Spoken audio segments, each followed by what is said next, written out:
Ever since I was 18, I found myself always seeking out mentors, coaches, therapists, and personal development programs to really help me navigate different seasons and chapters in my life. I would say in my early 20s, it was all about discovering who I was outside of my parents and outside of the childhood that I had, and just making sense of all those things, learning how to forgive, learning how to accept circumstances that had happened and not let it limit me, and just becoming more aware of some of the patterns that were destructive and that I knew weren't going to serve me in the long run. Then I would say in my mid-20s, I sought out mentors and coaches and programs to really help me navigate relationships and intimacy and break through some of my limiting beliefs in trust and power dynamics. And I was also stepping into a world of really owning and discovering my sexuality and starting my entrepreneurship journey. And so I was also seeking out business mentors, all the things that I didn't have within my family that I couldn't ask my parents necessarily. I've always innately at my core have always known that unless I sought out other wisdom and other knowledge and education and people who were at places in their life, both personally and professionally, in ways that I was never going to get there. Today, it really is about how to grow my business and integrate both my personal and professional life. That's what this episode is all about. This year, I have hired and invested into 3 huge mentorship programs. I want to be able to share with you the biggest lessons I've learned from my 3 mentors that have completely changed my outlook in business. And I wouldn't say I'm at the end of the rainbow. I'm still figuring things out, still testing things, putting things into place. But the stuff I've learned this year has been some of the best things I've ever learned in my entire life. And it's also cost me the most as well. I think this year, if I really put the numbers down, I have spent over $25,000 on the mentorship programs, and it's all been worth it. And so instead of you guys spending that $20,000, I want to, in this episode, share with you some of the most impactful things that I've learned from that investment. And hopefully it helps to transform and give you the space to reflect what it is that you need to change in your business, what you want out of your business, and how you want to enter in the next year. So stay tuned. Hi, I'm Jade Hernandez, a camouflage tattoo artist and educator. I help beauty bosses effectively market their business and become the authority in their field, close more leads, and make more money.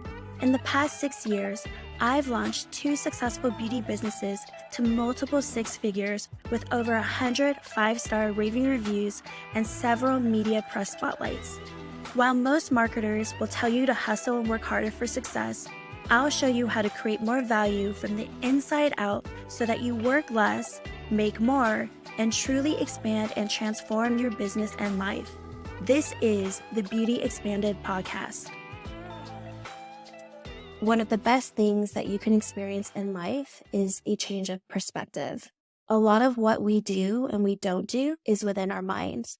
And I think seeking out mentors, business coaches, business programs, personal development coaches, therapy, counselors, all of that helps to accelerate the speed in which you transform your life, have life-changing breakthroughs, and even simply just getting out of your own way. I think for me, that personal development journey just started really early because I knew that I had grown up in a dysfunctional family. That I knew. I also knew very early on that if I ever wanted to break through from some of those patterns, from the destruction, the negativity, the judgment, and excel in life in a way that was a complete 180 from the upbringing that I had, that I needed to invest in myself and seek out others that could show me that it was possible to live a different way, to be a different person. Especially when I became a mother, I was so scared and so freaked out that for whatever reason, I was going to be just like my mom was to me. And it took a lot of support from a personal development company that I was a part of for a really, really long time I am so thankful and grateful for their support, but they literally held my hand through the whole experience. And when I didn't have faith in myself, they had it for me. Now that I am a mother, I'm just so proud of who I am with my son. And it's silly to even think that I was so freaked out. But, those are real things that people struggle with. I mean, whether it's motherhood or entrepreneurship, or relationships and divorce, life has many challenges and barriers, and all of them are there to help us grow. And I do believe our soul deep down chooses the parents that we have and chooses the lessons way before we ever step on this earth. I get a ton of people who always ask me, especially when they do end up finding out about my past, how did you do it? How are you not jaded? How are you not victim? Like, how are you where you are today? Or even when it comes to business, like, how did you think of that? How are you not stressed? How do you not worry about inflation or the recession? And a lot of that is because I literally have invested in mentors who have taught me different ways to shift my perspective so that I can grow beyond the limitations of my own mind. And when I think about all the therapy sessions that I've had, the sessions that I've had with my coaches, etc., a lot of it is simply just helping me shift my perspective. And then once you shift your perspective, because everything really is all perspective, then many more doors open for you and many more options. So that puts a lot of power back into your hands. And when I think about personal power, which is something that I have really dived into this year for me personally, is how do I own my personal power? How do I begin to not be affected by other people's judgments and not be afraid to say what I want to say or be the person that I am? How do I live a more integrated, organic, authentic life? On the other side of that, I also wanted to get into a place where I could be amongst mentors who had a different relationship with their money and their business, because I have struggled with overworking, always going at 100, in anything that I do. And that's not fulfilling. And I actually just recently experienced the biggest burnout I have ever experienced before. And it was really, really bad. I mean, it got to a point where I literally did not want to look at my phone. I didn't want to come into work. And I was so turned off by anyone asking me a question. And it's never been like that. I remember telling my husband one night, because I was just so stressed. And I was like, if I could live the rest of my life not ever helping anyone out, I would be so happy. Like, I don't even want to help give directions for someone. I cannot handle one request for any sort of help.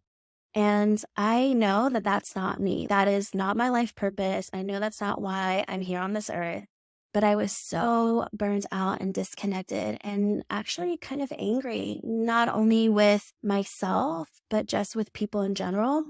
I didn't like having that emotion sit within myself. When we were talking at dinner, I said, I think I'm going to take most of December off, maybe work the first week of December and then just take a few weeks off so that I can regroup and create that space to be more creative and figure things out.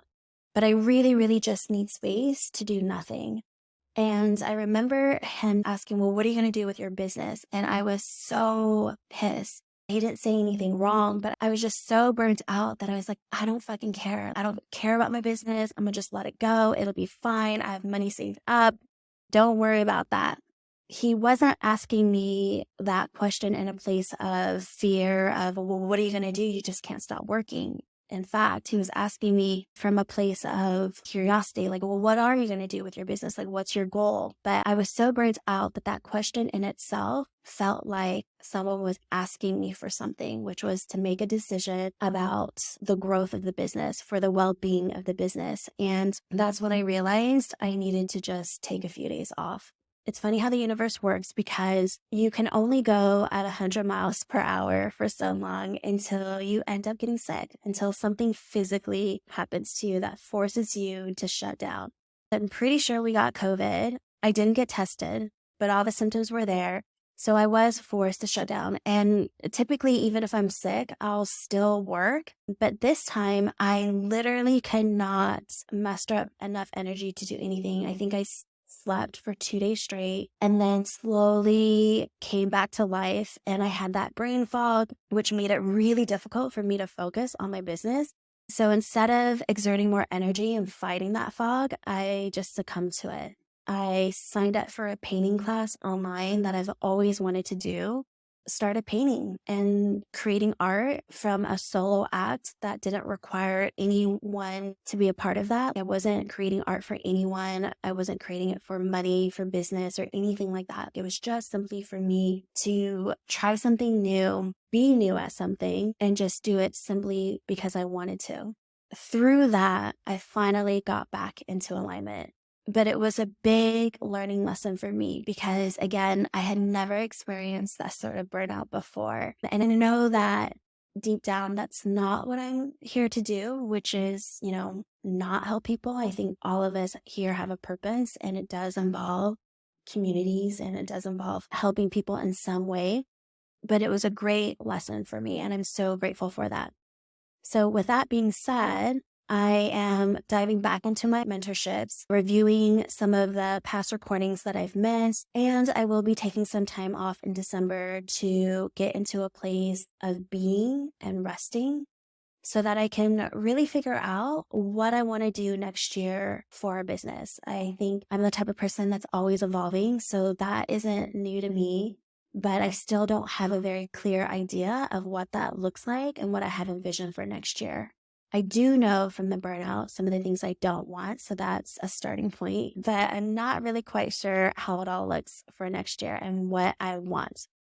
In this episode, I am going to be sharing with you some of the biggest lessons that I've learned from the 3 mentors that I've had. I've invested over $20,000 for sure on all of these 3 mentors, and it's been worth every penny. When, I started this episode talking about the change of perspective, if anything, that's what's really helped me. It's been invaluable for me to learn from people who are running 7-figure businesses and working literally 10, 15 hours a week. Being able to learn their perspectives on how to attract money, on how to run your business, on just different ways to look at things. I think as entrepreneurs, if you are an entrepreneur, you're most likely listening to this episode.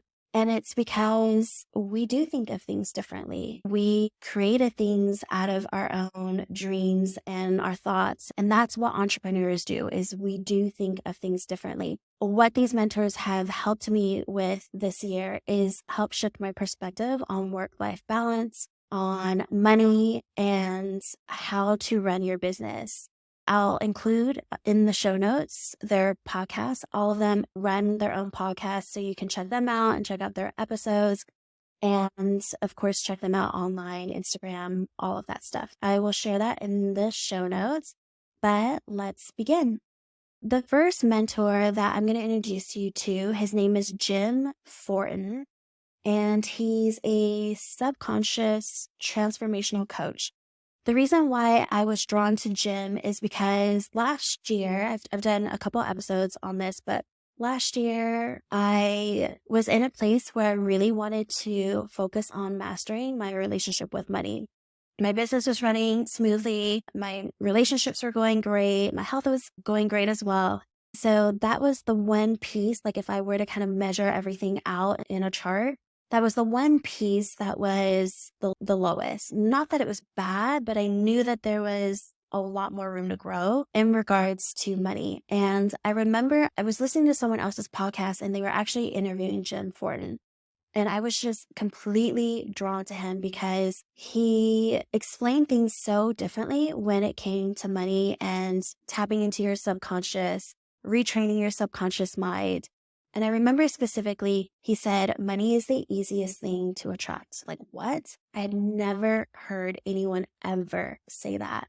That's what drew me in. So I started listening to his podcast. He runs a transformational program twice a year, I think. That may have changed. And I just signed up to be on the wait list to learn more about him when that opportunity came. So long story short, opportunity came, I signed up.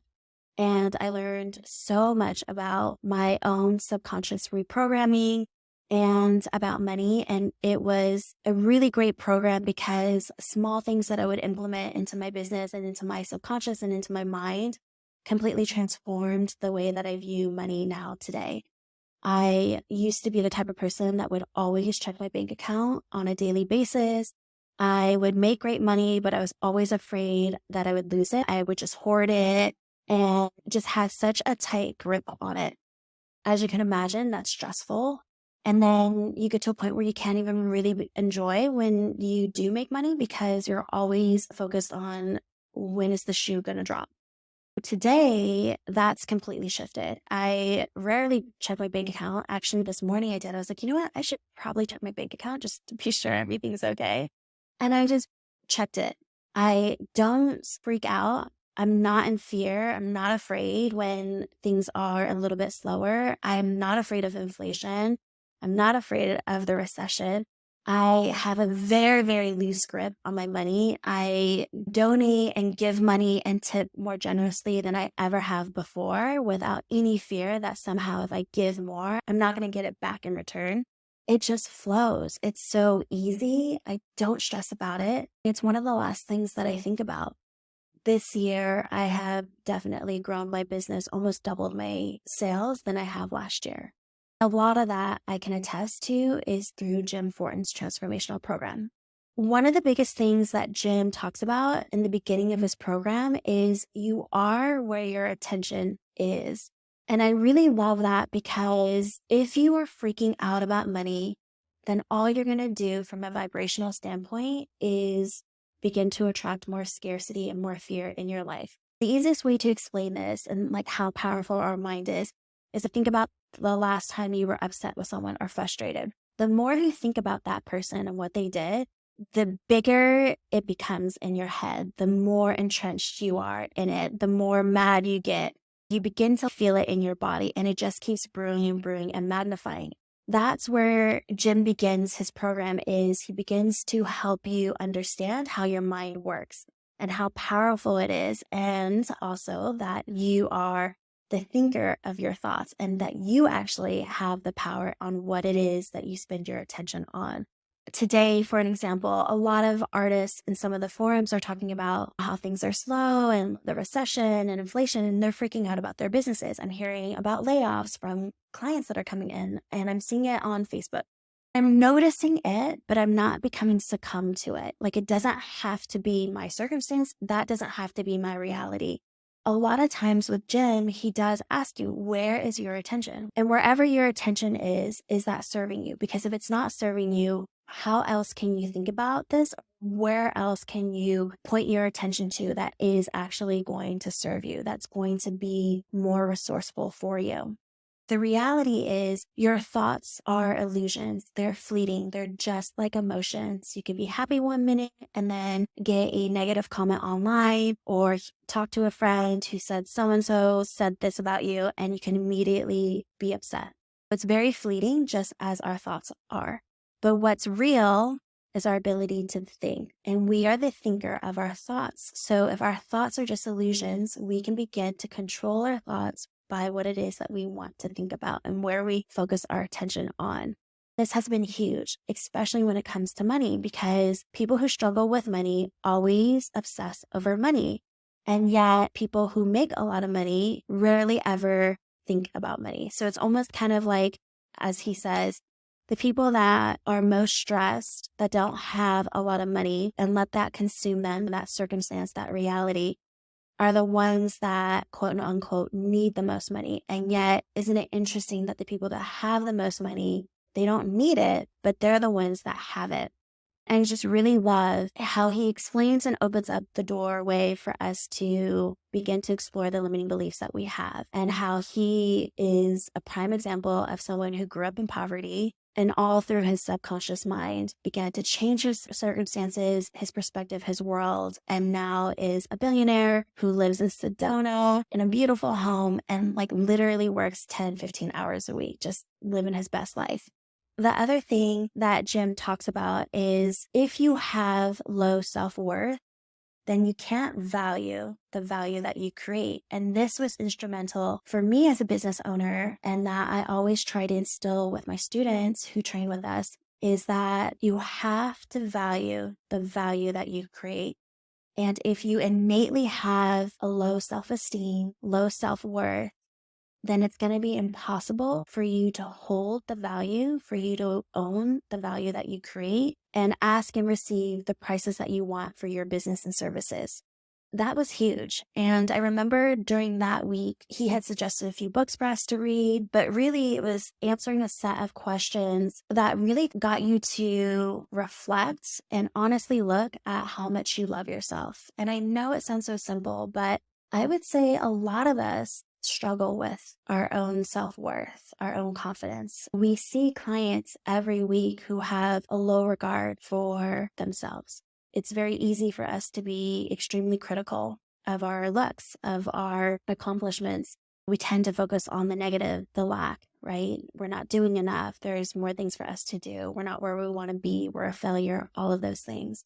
When you love something, you take care of it. And when you have low self-esteem, that tends to lead to a variety of things, whether it's drugs, alcohol, self-sabotaging behaviors. It all starts with really beginning to discover who you are and accepting who you are and having that be good enough so that way you can value yourself and then also value what you create and that receiving aspect of it, which flows into money and setting up your business in a way that you charge for the value that you create. The other thing that Jim opened up my eyes on was that money does not come from hard work. And this was a big one for me because I grew up with hardworking parents. I was always a daycare, YMCA kid because my parents were always working. Remember, I would do performances and dance, and my parents would never show up to any of my shows because they were working. I have to be careful with this, even with my own son, because work is a huge part of my life and I do enjoy it. But sometimes I have to remind myself that I do need to be here, or I do need to cancel this day because I need to be with my son and figure it out. But going back to what Jim taught me was the analogy of the person that's working on the streets, the construction worker that's drilling holes in the cement, hard labor work in 100-degree weather, especially in Arizona. And just really challenging my perspective about hard work equates to money by simply reminding me that if that was true, because there are a lot of people who work really hard jobs, they would be millionaires, and they're not. That one perspective shift blew my mind. It made me begin to really challenge that within myself, because innately, that's what I've always believed is you're not going to be a millionaire. You're not going to be where you want to be unless you work your ass off. Here he is telling me that that's absolutely untrue. And if it was true, then why aren't those construction workers working on the side of the road in 100-degree weather not millionaires? And that was mind-blowing to me. As easy as that sounds, like that really challenged me to be like, wait, you're right. That's ridiculous. The last thing I wanted to share that Jim Fortin talks about is the law of compensation. The law of compensation says that you will be paid in direct proportion to the value that you give into the world. So if you solve bigger problems, you're going to attract more money. The bigger the problem, the more money you charge, because the bigger the value. When I do my marketing posts and when I talk to clients, it's not a tattoo that I'm selling them. It's not just the camouflaging aspect of it. It's so much bigger than that. It's allowing them to feel free in their body. It's allowing them to stop the negative chatter, the criticism. It's allowing them to love themselves on a deeper level. It's allowing them the freedom to essentially be themselves and not have to hide or try and cover up their image and what that does for them internally. It allows them to grow into full acceptance. And the more that you accept yourself, the more confident you're going to be. What we do is so much more than just tattooing. And that's what I sell, is the possibility of having that. Jim also introduced me to hypnosis, which I love. I haven't done one in a while, but I was really consistent with doing a hypnosis when I was first releasing some of the money blocks that I had on a subconscious level that I wasn't even aware of truly. Because usually when you're struggling with something, it's hard for you to look at it clearly because it's uncomfortable, right? Like to look at our weaknesses. That's what those hypnosis really helped me do, was to bring it up in a way that I could begin to release them and realize that they were illusions, that they weren't real. And I also did a speaking engagement earlier this year in Vegas, public speaking to a ton of other artists in the industry. And so I did self-hypnosis audio tracks to help me feel more comfortable public speaking. And I was so comfortable on stage, felt like I was just talking to my friends, sharing what I had to share and just helping them. And it was a very, very enjoyable experience. I'm a huge fan of hypnosis. I'm not a huge meditator. Like if I silence my mind, because I do believe in being in silence, I just can do it for a couple of minutes. But it's not something that I am consistent with. And I really like hypnosis because it's a bit different. It's kind of like guided meditation, but a little bit deeper than that. There's a website called hypnosisdownloads.com, which has a variety of hypnosis audio tracks that you can listen to based on what it is that you're working on. There's relationship stuff, health stuff, dieting, losing weight, money stuff, anxiety. That's a huge one on there. And they're anywhere between $6 to $15 a track. I would highly suggest that if you're interested in testing out hypnosis. It's nothing to be afraid of. It just gets you into a deeper state of meditation. So that way you can begin to tap into your subconscious, which is where everything stems from. So that is what I learned and have gravitated towards the most through Jim Fortin's program. The next person I want to introduce you to is Brandon Lucero. He's awesome. I'm currently still training with him, actually. And his specific niche is messaging. So he is in the marketing business world, but he does things a little bit differently because he also works through the subconscious. He helps you create messaging within your programs, your website, your social media, all of the above. But more so, he helps you to be extremely intentional with how you say things, with how you communicate things so that it reaches someone's subconscious mind and gets them to be like, bingo, you're the person that's for me. One of the biggest things that I learned through Brandon's program is that specificity sells, which means that in this day and age, everyone's online, especially after COVID. Everyone has like an online program. And as you all know, the digital world is really loud. It's messy, it's crazy, and there's just a lot of noise. So in order to stand out, your messaging needs to be extremely specific. So that way, when I'm posting things, and someone has that problem. So for example, if someone is struggling with their stretch marks, when they're reading my posts, they literally feel like I know them. I specifically know all their struggles in the most intimate of ways. If I were to film you in a day, tell me that you struggle with your stretch marks without telling me that you struggle with your stretch marks. What that means is I'm imagining right now, like if I were to watch one of my clients, I'm literally watching them struggle, trying to figure out what they want to wear for the day, and actually probably adding an extra 20 minutes every morning, which makes them late for work because they're trying to figure out unique and different ways to cover their stretch marks on their arms. Not only that, but they live in Arizona and it's hot and it's summer.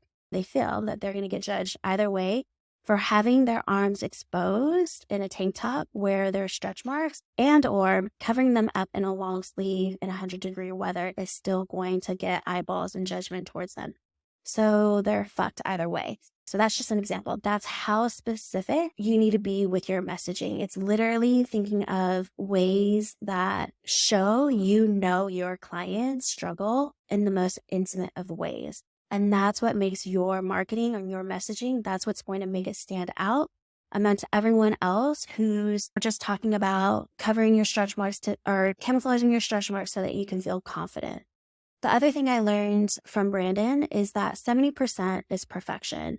And that was really, really key, especially because with messaging, marketing, ads, you're always testing to see what lands. And every social media platform is different. So what works on Facebook isn't going to work on TikTok or Instagram. Everything is all about testing. And what ends up happening, and I see this a lot with my students, and I see this a lot with entrepreneurs, is that we all want and strive for perfection.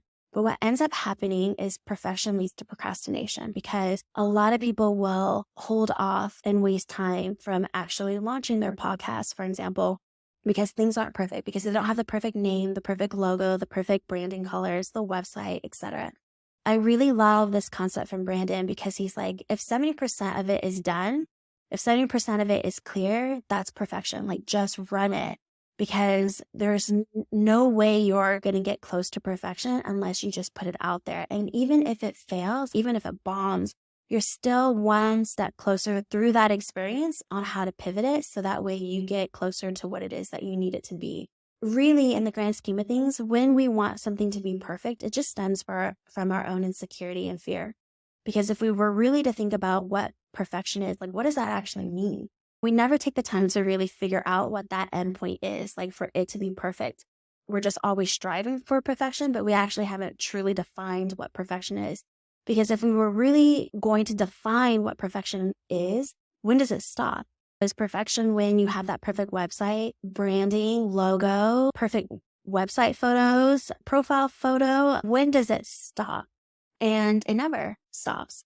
I really loved that habit change from him, which is to really challenge that if it's 70% there, just run with it. I've owned that. And in a weird way, it's actually made me feel even more confident, because I'm proud of myself for putting shit out there that is only 70% done, that doesn't have all the pieces together. And it's always made me feel like I'm also 10 steps ahead of my competitors, because I'm just throwing shit out there to kind of test it out, which is going to lead me to better content in the future, because all the experience and the lessons that I'm learning from pushing all that content out there, it's allowing me to get clear on what it is that I need, like how to say it and how to communicate it in the way that my clients are going to hear it. The other thing I learned from Brandon is the value in just simply helping people realize what they don't have to do can actually create massive value and relief. I'm going to butcher the story, but he talks about how he used to run as a sport, sprinting. There was a friend or someone he knew that was also sprinting and trying to beat their time. And usually it's like by seconds, right? Brandon just simply asked him, like, well, what are you running with? And so he tells him the type of tennis shoes he's running with. And I think they were like lacrosse trainers or something like that. Again, I'm butchering the story. But long story short, all Brandon did to help him beat his time and to run faster and sprint faster was simply by telling him not to wear the shoes that he was running with. Because even though those were good to train in, when you're actually sprinting, you need these other set of shoes. And that simple tweak is what helped his friends beat his time. That simple tweak. So essentially what the story is trying to convey to us is that in a world where you hear so many tactics, so many tips, so many things to do to get to point B, it can be exhausting, because it's adding more things on your plate to do, which exerts energy, right? So it's actually costing you energy. Whereas if you simply tell someone to stop doing something that they're already doing, which can help them, so like letting go of something, and that can actually provide value, that in itself creates massive relief. And that relief, so instead of exerting energy, you've actually gained energy back, because it's not something that you have to do. It's something that you just simply need to stop. And that in itself creates massive value. And I was just mind blown about that. When I think about camouflage tattooing, some of my clients will share that it takes them a ton of prep work to put body makeup on their stretch marks before they go out. It's a whole process. Sometimes they have to spray tan and then put body makeup over the spray tan to truly conceal it. And it'll be moments in their life where they will start analyzing whether this event is worth going to because of all the prep work that they need to do days before the event. If I simply told them, instead of being like, well, you could also buy this brand, or maybe not spray tan and do it this way instead, and then layer this powder on top of that, which will make it more realistic or whatever, I can literally provide value by telling them that they can stop doing that and get a camouflage tattoo, which means there's no prep work. It's permanent. That in itself allows them to gain so much more time back into their life, because they're not exhausting it through all that prep work. So now being camouflage tattoo is a more permanent solution for them, so that they no longer have to worry or even discern whether or not they want to go to an event, because their stretch marks are already covered. So that was huge and something that I've been playing around with. The other thing I learned from him is that most of our clients, their problems exist because of the mistakes they're making. So I'm going to say that again. Our clients' problems exist because of the mistakes that they're making. When I think about a stretch mark client, her problem exists. The problem is that she feels insecure. She feels restrained, right? Because of her stretch marks. She can't go out to the beach in a bathing suit because she's so self-conscious about her stretch marks. So that is her problem. And the mistake that she's making that's causing that problem is that she continually hides her stretch marks by layering clothes, or she limits the experiences that she can have spending time with her friends or her family out on the beach and making memories because she refuses to be out in public in a bathing suit. So that's a mistake. That's something that she's doing that's actually causing the problem to be bigger. So he has us do these exercises, which has been really interesting to see because, again, if you can get them to realize that that's the mistake that they're making and that, hey, this is another option, this is a solution, this is actually what's going to solve your problem, because the things and the ways in which you're trying to solve it now are wrong. If anything, it's actually magnifying the problem. Then that in itself creates huge life-changing value. And it's a shift in perspective. So kind of going back to earlier in this episode about like how valuable one shift in perspective can be for the entire trajectory of your life. It's huge. That's one of the things that I've been playing around with Brandon's programming, but I wanted to share it with you guys. I mean, again, if this is something that you want to dig further in, I'm not the master at this. So I would definitely recommend signing up for one of his programs or listening to his podcast because he shares a ton of wisdom on this. But that was a huge, huge game changer for me. And I don't have it all nailed down, but it is such a unique way of looking at things. And it's a unique way for me to look at other people's problems, even on a personal level, like my friends and some of the things that they're doing while they're dating, and just kind of seeing how some of the actions that they're taking are actually continuing the problem. The last person I want to introduce you guys to is James Wedmore. And he also has a podcast as well called Mind Your Business. By the way, Brandon Lucero's podcast is called The New Generation Entrepreneur. And again, these will be all listed in the show notes. But James Wedmore, he is awesome. I think he does a really amazing job explaining things in a way that's simple to understand. He is definitely a thought leader. And what I love about him too is I feel like he really has perfectly bridge the integration of his spirituality and business all in one. And I love his podcast. But I signed up for his digital entrepreneur program. And one of the first things that I learned from him right off the bat was a huge shift in perspective again, which is your business is a machine, not your baby. I can't tell you how often I used to say my business is my baby. Every time you say that, and if you truly believe that, how limited you are from growing. Because your business, and he's absolutely right, your business should never be your baby. If you think about babies, they're high maintenance. They require a ton of time and attention from you in order to literally survive. They're needy. They're incapable of doing a lot of things on their own. And it's exhausting, or it can be, right? As cute as they are.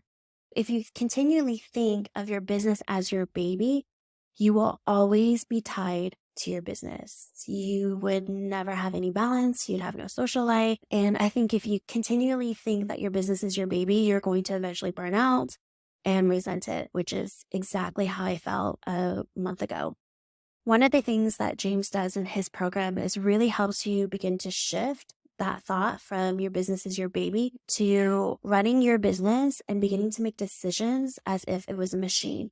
A lot of things that James will teach you is how to own back your time, one, and then two, how you can begin to replicate yourself so that it's a well-oiled machine that can literally run on its own while you're on vacation or while you're spending time with your family or while you're working on your hobbies or whatever it is in that case. Like that is truly a successful business. And when I think about entrepreneurs, not only do we have this need to help people in a big way, make great money, but it's like, what is that money really leading you to? And a lot of entrepreneurs I know want freedom. They want the freedom to choose what they want to do with their time, whether it's family or vacation or whatever the case may be. And that's impossible as long as you are literally tied to it and treating it as a baby that needs your constant attention. Instead, choosing to look at your business as a machine and to think of things that you can delegate, things that you can replicate, things that you can replace, and things that you can let go of, so that eventually you have this formula, this machine that's working independently of your time and attention. I'm not there yet by any means, but even this one glimpse of shift in perspective has definitely helped me make different decisions in my business that I'm playing out with, because the end goal is, yes, I absolutely want this to be running as a machine, and I would love to be making 7 figures without it costing me a ton of time and effort. One of the exercises was asking us what our hourly rate was truly costing us. For this particular exercise, and this is something that you can do, is if you were to take a average 40-hour work week, and I know that, as entrepreneurs, we're typically working more than 40 hours, but to simplify it, if you were to work a typical 40-hour work week, that's 2,040 hours a year. So that's 2040. So what he had us do was figure out what we wanted to make that year, like a good number, something that we would be completely stoked and proud of.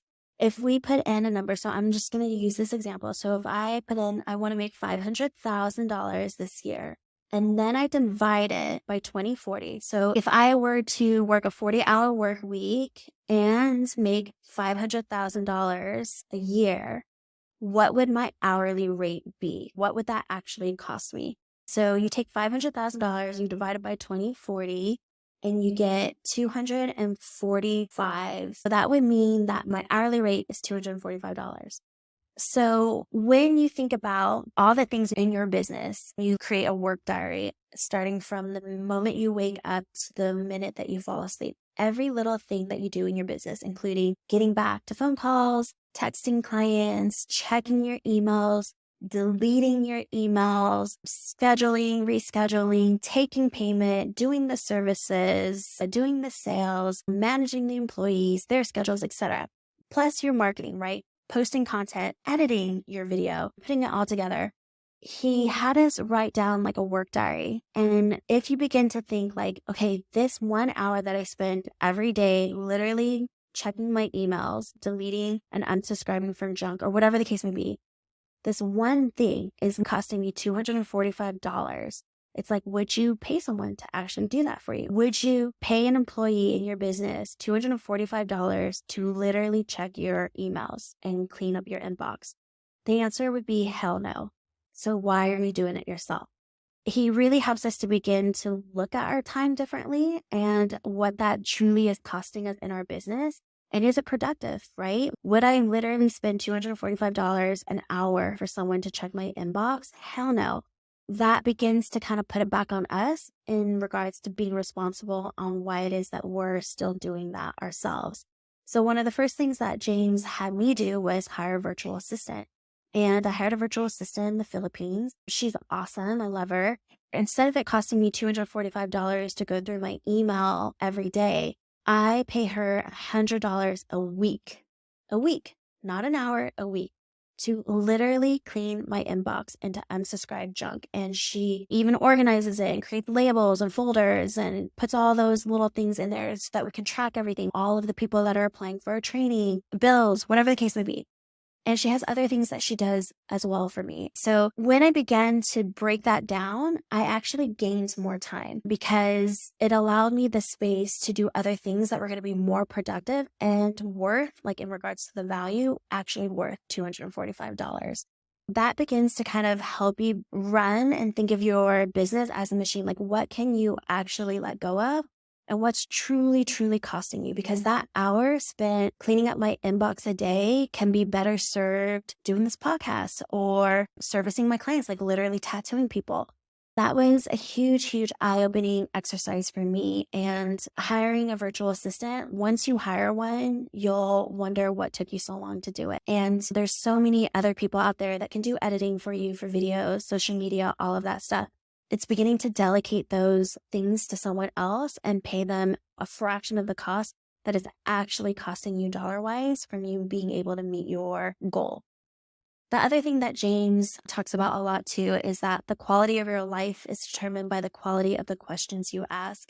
That's so true. And I think a lot of times, even through my mentorships and stuff that I've done, it's absolutely true. The better the questions that you ask, the better the answers you're going to get. The other thing that he talks about is rest is in the work too. That's huge for me. I'm definitely working on that right now.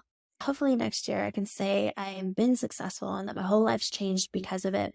But essentially, anytime we feel guilty or weird about taking time off, which I know all of you guys probably do because we're all entrepreneurs and we're always thinking about lack, right? We're always thinking about what else we could do, what we're not doing enough of. We feel guilty or we feel like we're being lazy or that it's actually destructive or sabotaging if we're resting, if we're not actually working. One of the things that James will say is, again, anytime you feel guilty or weird about taking time off because you feel like you should be working more or doing something productive, remember this, resting is part of the work. One of the last coaching calls he did, I had raised my hand to ask a question and I didn't get picked, but he had picked on someone that asked the question that I was going to ask, which is, how do you begin to balance that work of always knowing that there's more for you to do while also knowing that you need to rest too?